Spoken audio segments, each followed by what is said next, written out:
Okay, we're good. Okay, welcome back.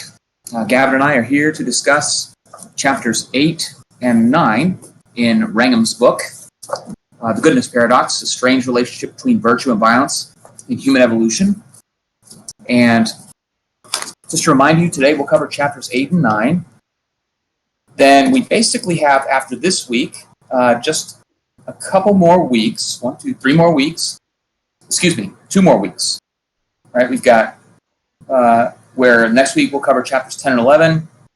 The following week we are off, and the final week we will cover chapters 12 and 13 as well as the afterword.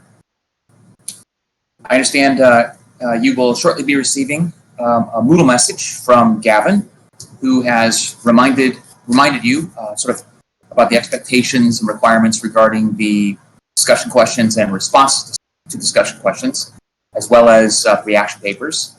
That said, our sense is that everything is going well. People are consistently, offering their discussion questions, responding to at least 2 other students' discussion questions, and turning in your reaction papers. And that's really half the battle. Is getting stuff in on time.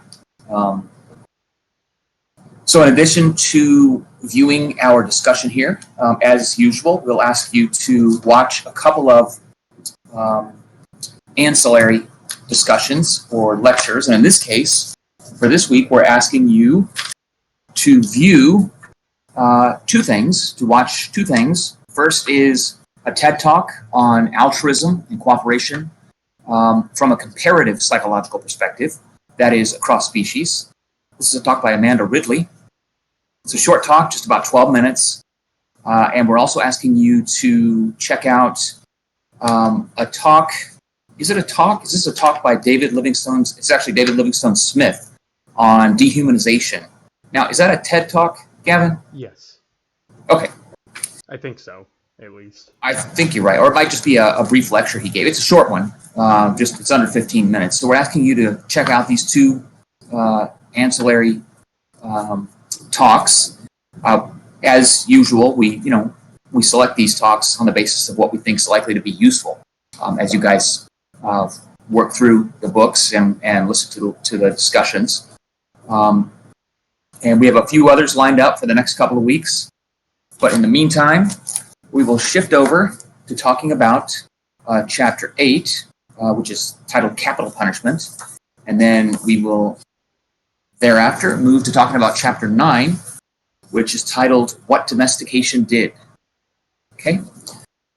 So let's start first by talking about Chapter 8, Capital Punishment. And let me just remind us, if you look back at the previous paragraph, at the ending paragraph from Chapter 7 was called The Tyrant Problem. And this chapter addresses or presents Wrangham's argument that male, in particular, among early humans, early Homo sapiens, male tyrants were likely to have been a recurrent adaptive problem for our ancestors. That is, men or males who simply wouldn't get in line, who caused untold problems, who challenged, the status quo, who bullied, who essentially were tyrants, who were tyrannical, and couldn't be, and furthermore seemed impervious to, reputational damage. In other words, what I mean is, didn't seem to care, that they were gaining a reputation for being, troublemakers or tyrants, as it were. So the question is, what do you do? And as Wrangham argues at the end of Chapter 7, he says the only proposal, this is on page 141, the last paragraph, the only proposal sufficient to explain how our ancestors overcame the problem of determined bullies, which was surely a vital first step to elaboration of cooperative behavior, is the elaboration of Darwin's idea that, quote, violent and quarrelsome men came to a, quote, bloody end. The execution hypothesis, this is Wrangham's hypothesis, claims that during the Pleistocene, our recent evolutionary history, a new kind of ability crystallized. For the first time, coalitions of males became effective at deliberately killing any member of their social group who was prepared to use violence on his own behalf and simply did not care what others thought about him. In the end, execution was the only way to stop a male from being a tyrant. that then leads us directly and directedly to a discussion of capital punishment or execution. And I think one way to summarize this chapter is, we can do so very simply, and we'll talk about some of the details, but Wrangham's charge here in this chapter is to convince the reader that humans have been executing tyrants, have been executing, troubling or troubled community members for much of our recent evolutionary history. Okay? I mean, he has to establish this, right? I mean, his argument turns on execution being a means of ousting a troublemaker. And so the onus is on Wrangham to present the evidence that this is a reasonable argument.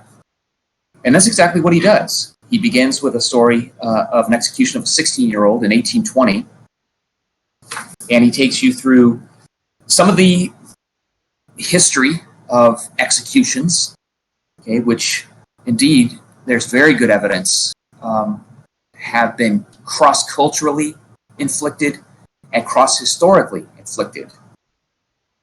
And there's really no good evidence for execution occurring in any other species that is intended killing of a tyrant or troublemaker. There are arguments that something like execution may occur in chimpanzees. And in fact, there's good evidence that occasionally groups or bands or troops or coalitions of males will attack and beat, an alpha male. And occasionally that alpha male dies. The question is that what they intended? And we don't know that. We certainly know this to be true among Homo sapiens. So what did you think, Gavin? Did you find his arguments compelling in this chapter? Yeah, yes. I thought so. For the reasons you mentioned and others, the fact that it really only seems to occur this in the way that it does in humans. I think one, and I don't want to jump ahead too much. I know we do that a lot, but I think one of the most convincing pieces of evidence is that gossip is such a large part of what makes this work, and as that wouldn't really be possible without language or human language as we know it. That's I think that works in Wrangham's favor. That it's execution of tyrannical males is not only a human universal, but it's unique to humans as well. I think that's a really good point, Gavin. Does he? I think he does indeed talk about this in this chapter, right? He does at the end. Yeah, okay. Yeah, so we will momentarily get there. I think that's a really, it is powerful evidence that execution is unique to humans and important in human evolutionary history, insofar as, Wrangham makes a compelling case that several features that are unique to humans support, and he argues may well be required for the infliction of execution. I mean, execution is a diabolically cooperative enterprise. I mean, it has to be several males, multiple males, adult males working together, okay, to bring down a tyrannical male. And in principle, this tyrannical male is someone who could stand his ground and effectively fight against one, maybe even two, but not a coalition of them. And that coalition, that cooperation requires, according to Wrangham, and I think it's hard to argue against it, requires rich sort of communication among those coalition members, which arguably requires language. And not only that, but as you mentioned, the language, including the ability to speak in ways that basically say, well, don't talk about this, but I have this idea. Why don't we get together and you distract this guy over here? We'll come around, talking about, how this plan can be enacted. And in terms of gossip, um, that's an important lead up to execution, in the sense that it gives you an opportunity to say a few things, to float a couple of ideas, to make reference to the troublemaking of a particular male without actually saying, why don't we execute him? And I think that's a really important, important part of appreciating Wrangham's arguments. And while the existence of language and gossip doesn't prove that execution was a recurrent feature of our evolutionary past, it's certainly consistent with that argument. I mean, execution, according to Wrangham's argument, depends on, advanced communicative skills and, this, a very rich stream of gossip. So I think that's a really good point to bring right to the front. Let's see, let's just back up a couple of places here. So I wanted to call attention to Wrangham is writing about, this is on page 149, and he makes reference to Ernest Gellner's use of the phrase tyranny of the cousins. This tyranny of the cousins, okay, stands in place of tyranny of the kings, tyranny of kings.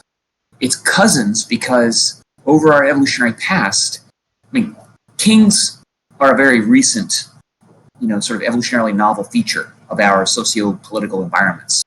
Most of our evolutionary past, as far as the evidence is concerned, and cross-historically and cross-culturally, suggests that humans have lived in relatively egalitarian communities, egalitarian insofar as the adult males are concerned.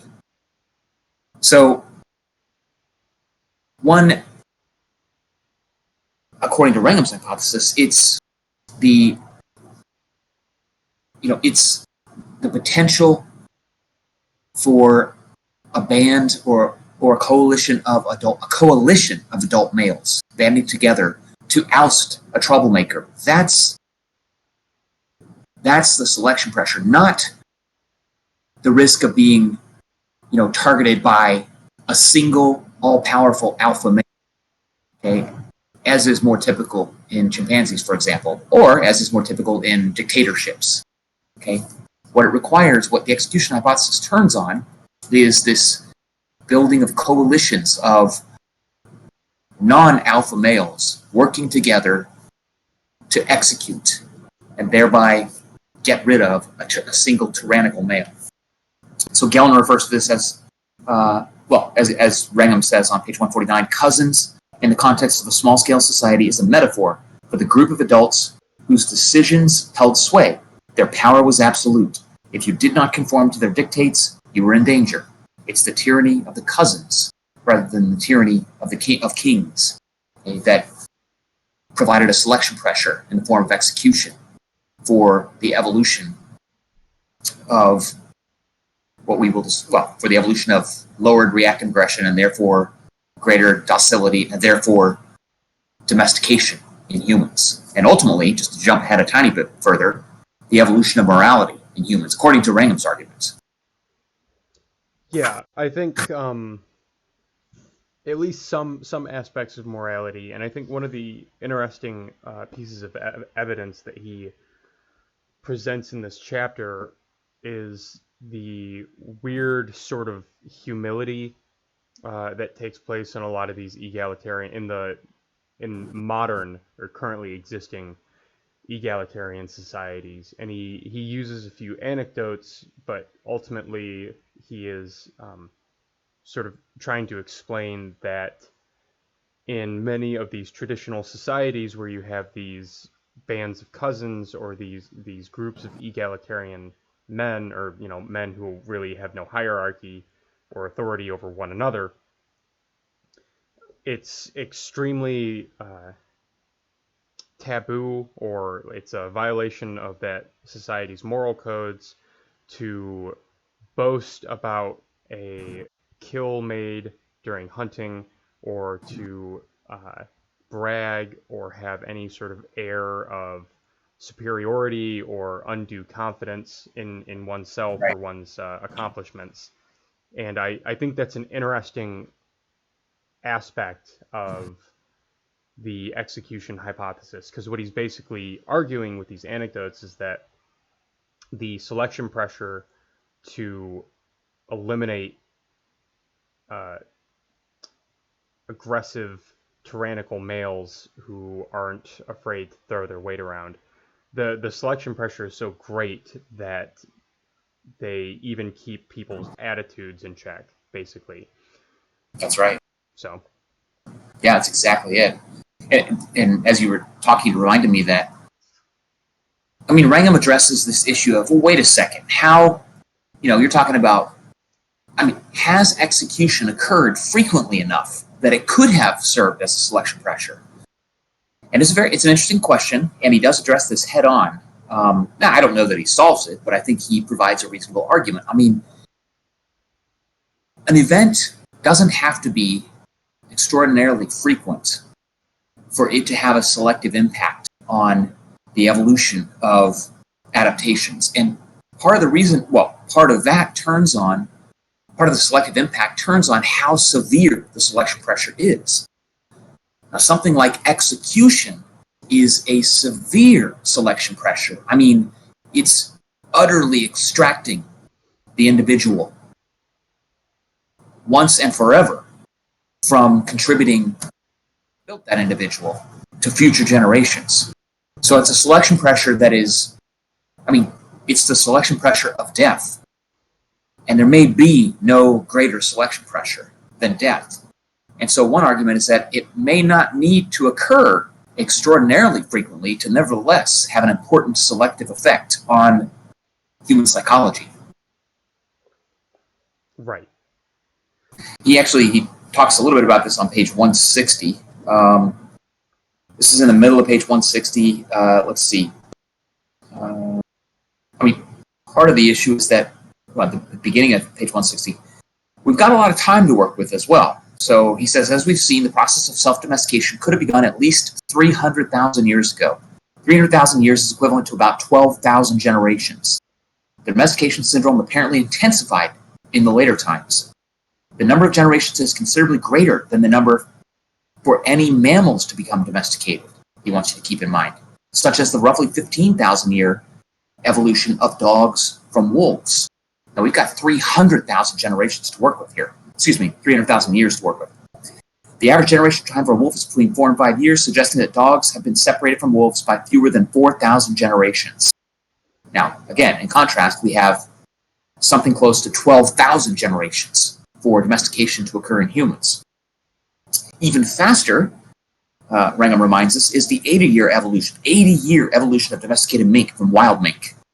Okay, in this case, humans were deliberately selecting each generation for docility, greatly accelerating the speed of domestication. Thus, humans probably self-domesticated slowly in accord with the relatively, again, this is all in context, the relatively gentle social pressure with occasional elimination of individuals who displayed especially high levels of reactive aggression, being only one of many factors affecting human evolutionary change. The question is, was the rate of killing group members who had a high tendency for reactive aggression sufficient to be a significant evolutionary force? And he argues, yes, indeed, it is. He goes on to say the rate of deaths caused by killing within groups can be high. He reviews some recent records. Let's see. The largest recorded rate in an egalitarian small-scale society appears not in hunter-gatherers, but in the Gabusi horticulturalists, studied by Bruce Noft.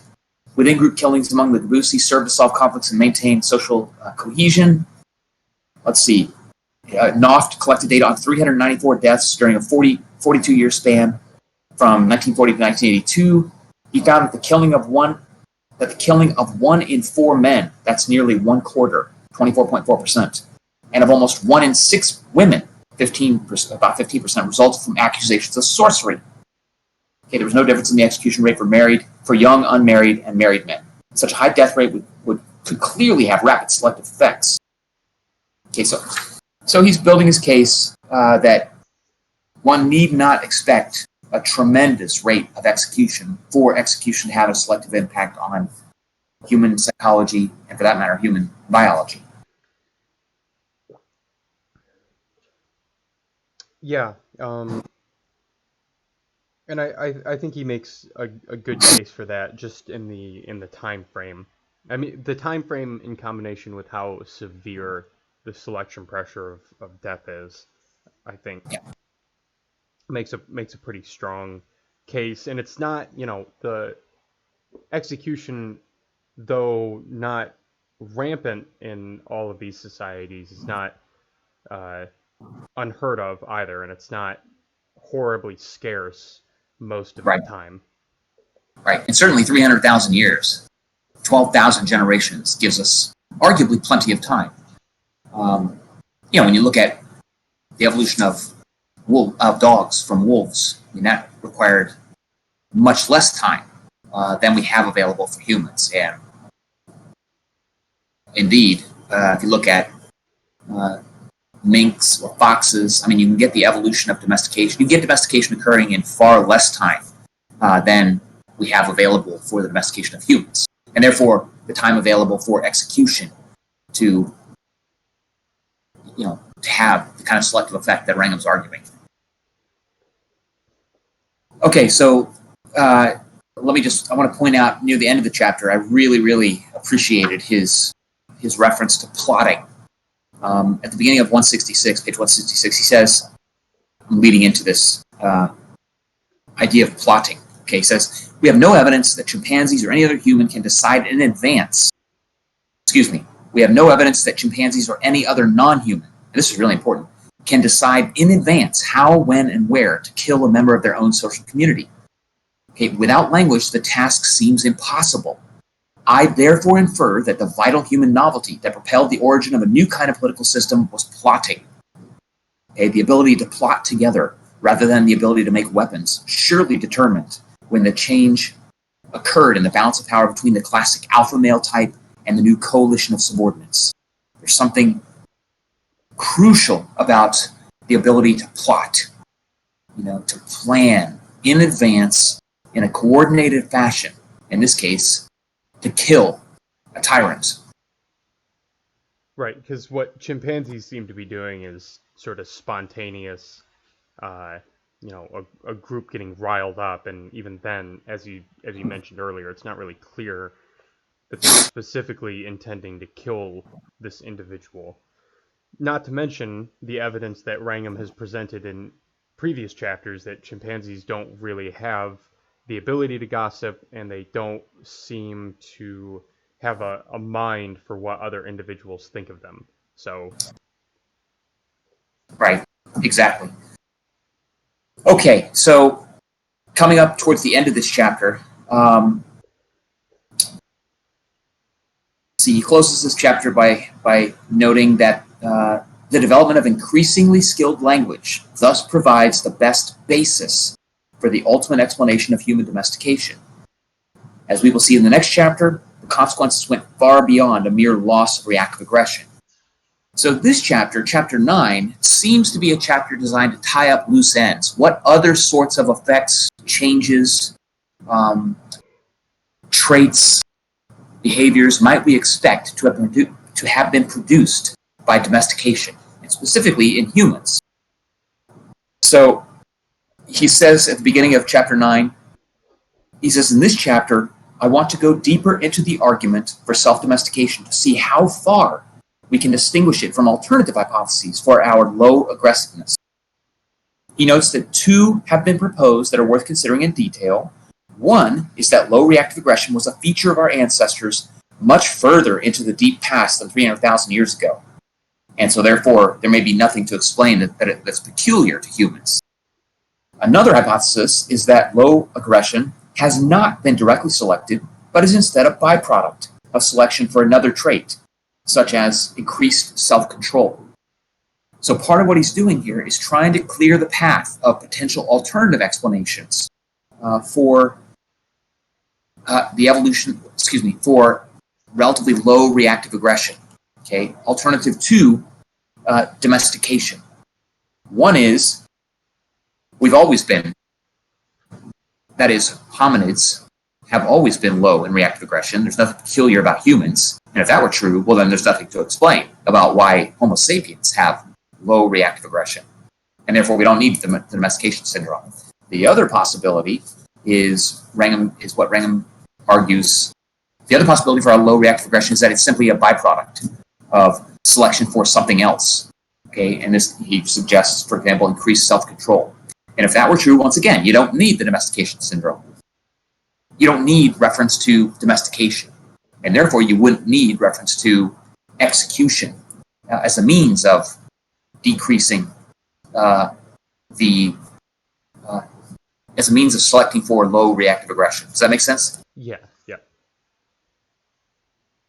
So would you say that's fair to think of this chapter as a sort of a clearing the way for his focus on domestication, self-domestication? Yeah, I would say that's fair. I hadn't thought about it quite like that. I thought it was more, my impression was more so that he was trying to compile even more sort of physical and behavioral evidence for the domestication syndrome, but I guess that's sort of the other side of what you're saying, is that, Yeah. he's strengthening his own case, and in so doing also dealing with other alternate explanations, and again strengthening his argument, or the domestication's or the execution hypothesis, as the best explanation for the evidence for domestication that we see in humans. That's right. I mean, it's two sides of the same coin. I mean, basically, I think of this chapter as he's taking a deep breath and saying, let me shore up any loose ends, let me deal with any apparent alternatives before pushing forward with the next argument. And the next argument, which is chapter 10, he's going to argue that not only has execution served as a selective pressure for self-domestication in humans, but execution indeed has selected for the evolution of our morality, our concern with what is right and wrong, our interest in behaving in ways that are acceptable versus not acceptable. And so I see this as sort of a last attempt to lock down the reader's commitment to his argument that that execution provided, well, not just execution, but that humans are a self-domesticated species, and that execution is the selective force that was most important in our understanding, in understanding self-domestication. Okay, so, all right. And he provides another sort of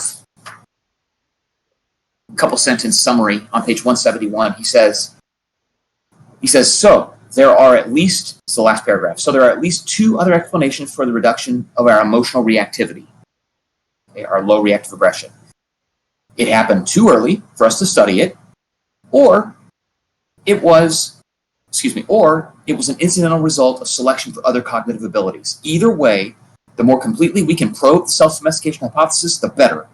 We want a test that distinguishes the hypothesis of recent self-domestication from other propositions. Okay.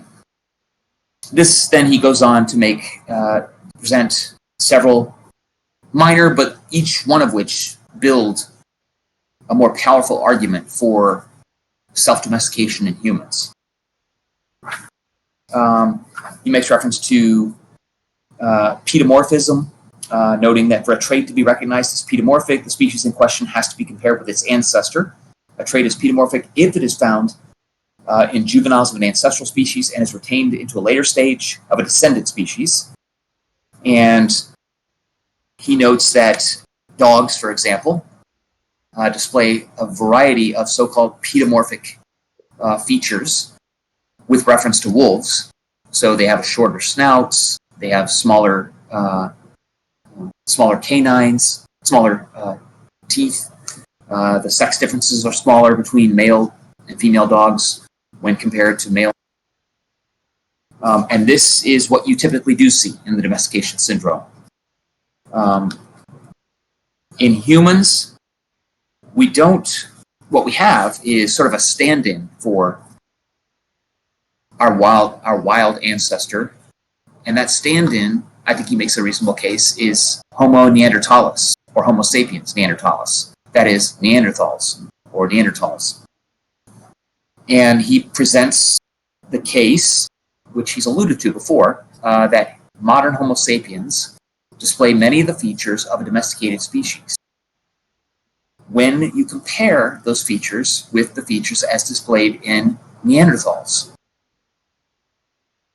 Yeah, so I mean, and I think then it's in this chapter that he talks about the skeletal structures of Neanderthals and how they resemble Homo sapiens, how they have like a more a skull shape and jaws that resemble modern Homo sapiens. So at least physically, there's evidence for that. I don't remember if he presents any behavioral evidence for pedomorphism compared to Neanderthals. Right, Gavin, you just mentioned that Neanderthals have many similar features to modern humans. But you mean, true, they're similar, but they're more of what you would expect of a so-called wild type. That is, a non-domesticated. Yeah, I was talking about adolescent Neanderthals. Oh, I'm sorry, I missed that. Thank you. Yeah. That's crucial. Right, it's more similar. So modern humans, I mean, let's just talk broadly and loosely. Modern humans display many of the features that adolescent or younger Neanderthals display. Right. Right? That is, by definition, what you would expect for a pedomorphic species. Okay, it's like the adults look like the juveniles in the wild type species, just like with dogs compared to wolves. And one of the things he spends some time in this chapter talking about is basically that, this is the result of delayed development. So just like the neural crest cells that he talked about earlier in the book, and then I think he mentions again here, Yeah. that, because as a result of selecting for reduced reactive aggression, those neural crest cells take longer to migrate to their destination, thus resulting in some species the floppy ears, the piebald spotting, etc.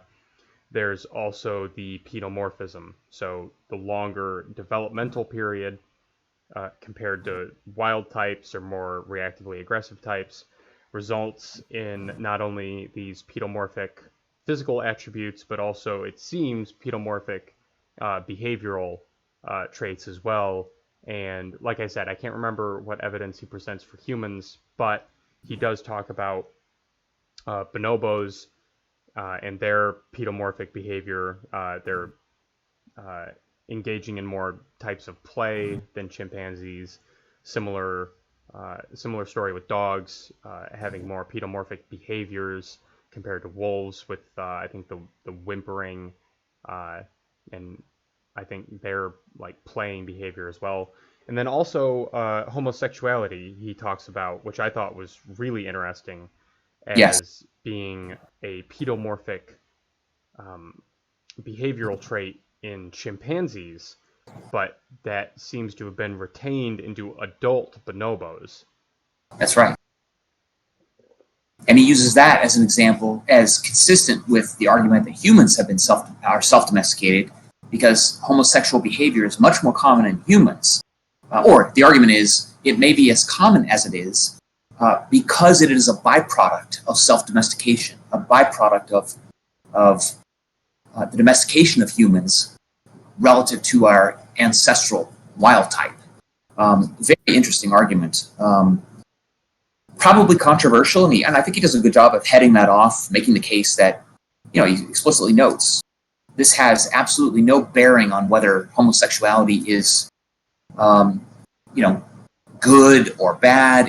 that's not what he's talking about. He's not talking about the moral evaluation of homosexual behavior. He's talking about homosexual behavior as a predictable correlate of domestication, which you do see in other domesticated species far more than you see in wild-type species. So I thought that was a very interesting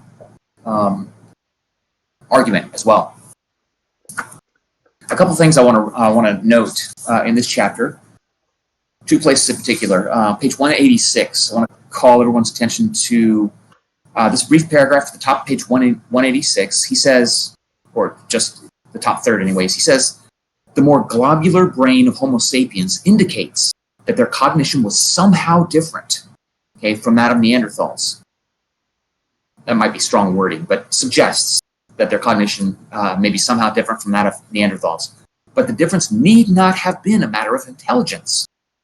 From the admittedly limited evidence we have, it seems that domesticated animals are not consistently better or worse at solving problems than their wild ancestors.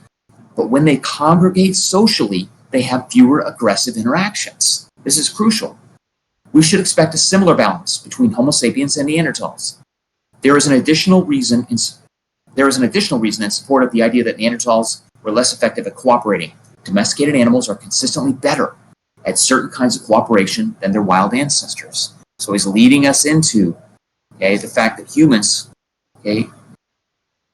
might be especially cooperative, which you would expect if they have particularly low reactive aggression. Then he goes on, and let me just point out one other point on page 188, top of page 188. He says, the implication is clear. Domestication can indeed lead to unselected changes in a species' cognition. That is, changes in cognition that are a byproduct of domestication. The cooperative communicative ability can emerge as a byproduct of domestication. Domestication brings with it an increased cooperative communicative ability. Brian Hare's work, this is the next paragraph, Hare's work indicates that the increased cooperative communicative ability is a feature of the domestication syndrome. One reason that selection against reactive aggression might cause animals to be able to read a human signal, which he shows that dogs can do, for example, but wolves cannot, is that reactive aggression results from a fear response. Selection against emotional reactivity reduces fear. And reduced fear allows a dog to take a longer, more careful look at a human than a wolf normally would. Reduced fear is pedomorphic. And he goes on to note that if Neanderthals had been better cooperators, in other words, this is at the bottom of 188, they might have been able to hold their own against Homo sapiens invaders. Right? That's where Homo sapiens had the edge, in extraordinary cooperative communicative abilities that support, coalitions, that support gossip, that support language, all the various features of Homo sapiens that make it a reasonable argument that execution may have been a recurrent feature. Execution by coalitions of males. Execution of tyrannical males by coalitional males may have been a recurrent feature of our evolutionary history. Right. Rather than being selected for increased cooperation, that was the byproduct of selecting for reduced reactive aggression, right? That's exactly. He's trying to clear the way for the reasonableness of his argument, which I think, might turn out to be wrong. But I think he's building a reasonable case. Certainly a case that's strong enough to warrant further research. Finally, let me call attention to, towards the end of this chapter, addressing what domestication did. He reminds his reader, and I think good writers should do this more frequently. They should remind their reader at the beginning, what am I going to tell you? And then at the end, they should remind the reader, what have I told you in this chapter? And as he says at the end of this chapter, on page 196, the aim of this chapter has been to see if we can distinguish the idea of mid-Pleistocene self-domestication from other explanations of human docility. The hypothesis of recent selection against reactive aggression predicts that humans exhibit a behavioral domestication syndrome, and that the syndrome should be largely pedomorphic. He goes on to say, scientists have long claimed that humans exhibit a series of behaviors that are pedomorphic. Unfortunately, the claim has traditionally been made by comparing humans with apes, which is not the comparison we need. Ideally, our comparison would have been with the behavior of our ancestors, the mid-Pleistocene Homo, okay, about which little is known. Given the near absence of information about them, Neanderthals are a reasonable stand-in. Their culture was more limited than that of our ancestors. On the basis of the evidence in this chapter, an intriguing possibility is that Neanderthals, both pronunciations are considered accurate, Neanderthals' ability to learn socially and to cooperate was limited by their reacting to tension too quickly with aggression. Differences between Homo sapiens and Neanderthals may have been due more to emotion than to intellect. Now, he's going to conclude this chapter by leading you into the next, which again is the mark of good writing, I think. He says, the very last paragraph, he says, higher intelligence and the ability to learn culturally are two familiar reasons humans have achieved more than other domesticates, like dogs, for example. Another reason, which, like self-domestication, has been argued to come from capital punishment or execution, is that in addition to a reduced propensity for reactive aggression and an increased ability to cooperate, capital punishment or execution appears to have given us a new kind of moral system. And that's where he's going to lead us in the next chapter, which I think is probably the more risky extension of his arguments. And this is the argument that our very moral psychology evolved as a solution to the problem of execution by coalitions of males, okay, against wrongdoers, tyrants. Any other comments, Gavin, on this chapter? No. I was gonna say, yeah, I agree that, the next couple of chapters are probably, I don't want to say an overextension, but if, any part of the book is an overextension of his argument, it would be the last couple, but I don't want to get too into those yet. Yeah. And I did just want to mention briefly that in reference to the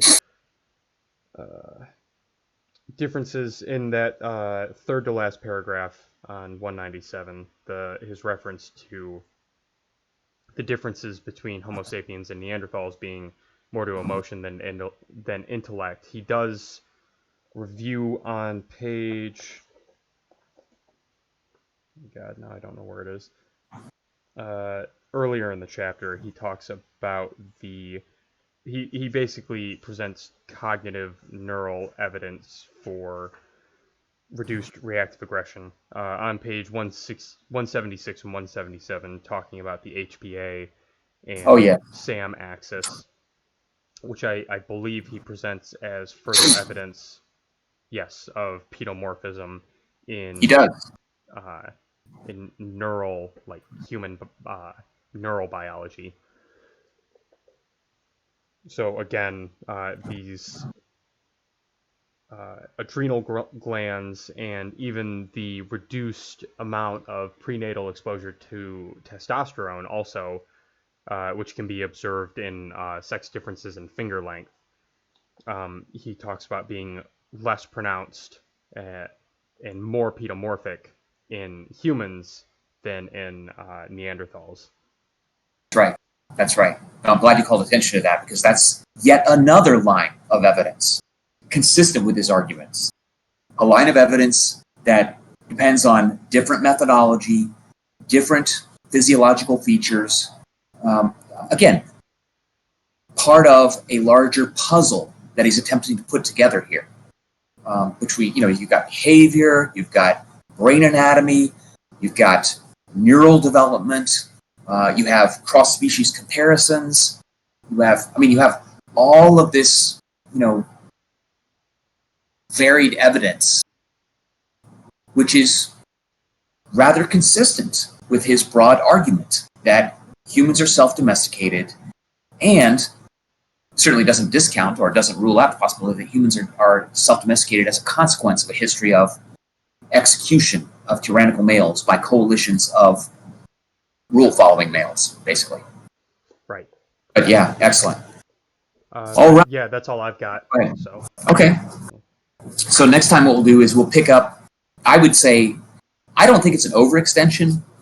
I mean, somebody might argue it's an overextension of this argument to morality, but I think it's a riskier extension. But it might just be the most interesting extension of his argument. But we'll talk more about that next week, and we'll let students think a bit more about that and decide how they evaluate that sort of evidence. So next time, then, we'll talk about the evolution of right and wrong. That's chapter 10, and chapter 11, which is titled Overwhelming Power. And I believe that's what we'll tackle next week. Oops, did I goof that up? No, that's right. Let me just make sure. Yep, next week, and then the following week is Thanksgiving. Yeah, following week, then, yeah, we'll have off, and then chapters 12 and 13 in the afterword. Very good. Okay, well, thank you, Gavin. Thank you to everyone, and I hope you'll enjoy seeing those 2 TED Talks that we mentioned.